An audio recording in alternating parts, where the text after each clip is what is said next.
We're coming to the close of what we refer to as the Christmas season.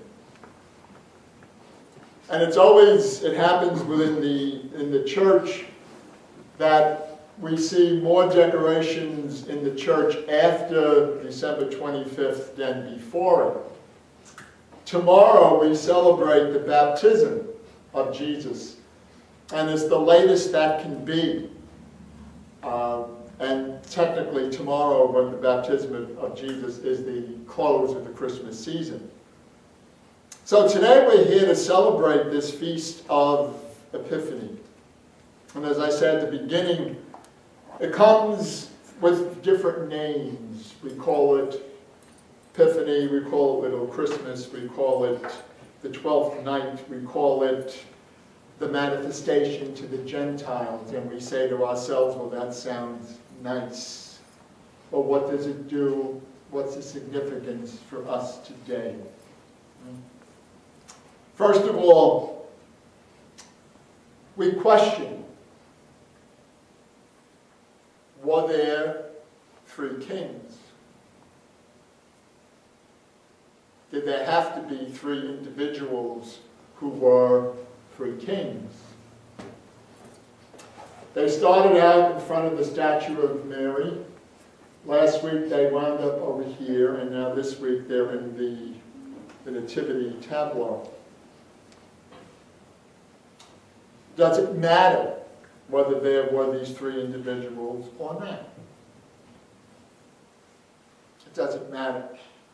The whole point being is that their presence signifies that the Christ came for all humanity.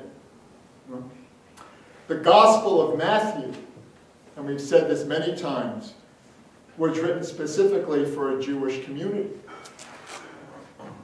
And he includes this in the writings to show the Jewish community that they no longer had the exclusive hold on the Messiah. That Jesus came for all humanity, for all men and women.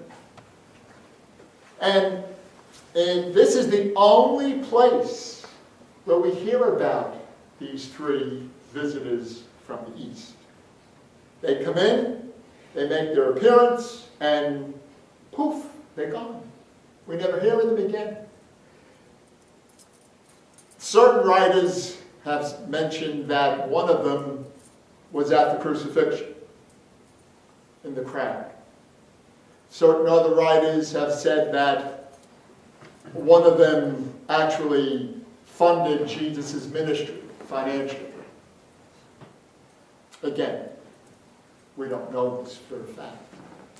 But what we do know for a fact is that Jesus came not only for a certain group of people, but for all of humanity. And there's a story about two guys who were sitting in a field. And they've just collected the harvest. And they want to find out the easiest way to get to the terminal to bring their goods. And they're going back and forth as to which is the easiest way. And there's this one guy who's sitting there, and he's probably older, and they go to him for counsel. And they say to him, which is the best way to get to bring our produce? He says, well, if you go straight over the hill here, it's the shortest route, but there's a lot of difficult road to get through. If you take the road on the right, it'll take you longer, but it might be a little more dangerous because they've been known to be criminals on that road. So they eventually get to where they're going, and they go to the person who's collecting all the goods.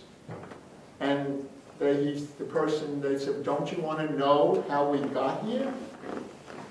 And the man said, no. What matters is what you brought with you. Same way with us. There are many different ways to get to God's presence. We, who are Christian, we who are Catholic Christians, feel that we have the most direct way to that presence of God.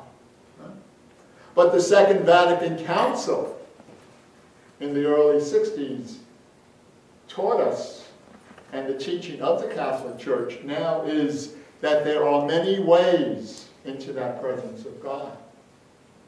We think we have the best. It's up to us what we carry with us as we move along on the pilgrimage of faith. We come here, we stay here for a certain period of time. We return to God, called to be one with God's presence. So no matter what we call today, Little Christmas, Epiphany, manifestation to the Gentiles, we're all in the oneness of God's presence. There are many ways into God's light. Let's hope and pray that each day the journey we're on will bring us one day face to face the presence of God, and we'll be welcomed with open arms. Pray for me as I pray for you.